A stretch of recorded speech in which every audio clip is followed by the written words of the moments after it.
Ready? Start.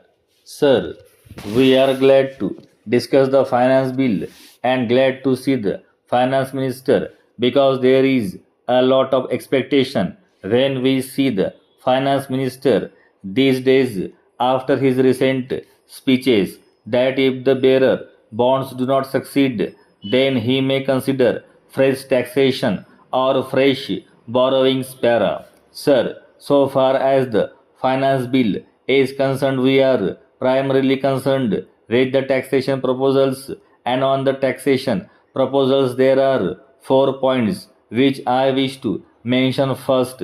The first point is regarding the imposition of import duty on newsprint, on which, as a result of a lot of discussion, the finance minister has given some relief to the small newspapers, but basically the criticism remains that all the previous finance ministers had spared the newsprint which was imported, and ultimately this import duty on newsprint will really be a tax on newspapers, on information, on knowledge, on literacy. Therefore, it is not very desirable. When the budget gap as presented was more than rupees 1500 crores, to get only rupees 20 crores out of newsprint was not worth the effort. This will mean that the prices of newspapers may rise.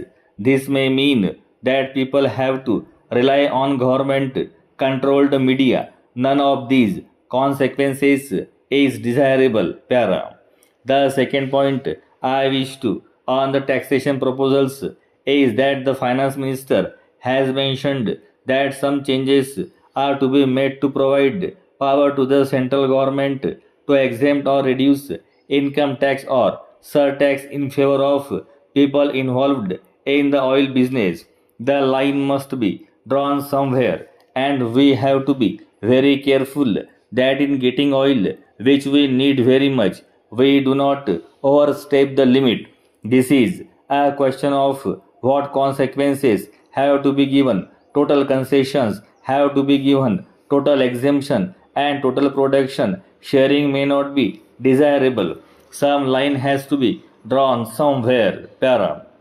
The third point that I would like to make is that the finance minister has given concessions this time to the income taxpayers, not the small lower middle class people. Last time he gave some concessions to the people deriving income from the agricultural sector because of inflation.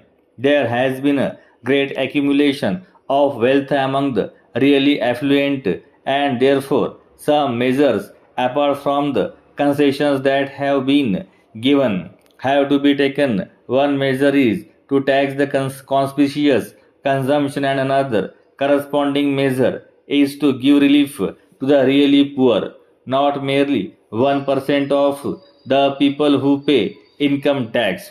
Now, so far as the taxation on the conspicuous consumption is concerned, there can be various measures that can be thought of. The prices of essential commodities are going up. Every householder knows about that, so the concessions should not have been given only to poor but also to the middle class people who are facing hardships due to the high inflation and high prices.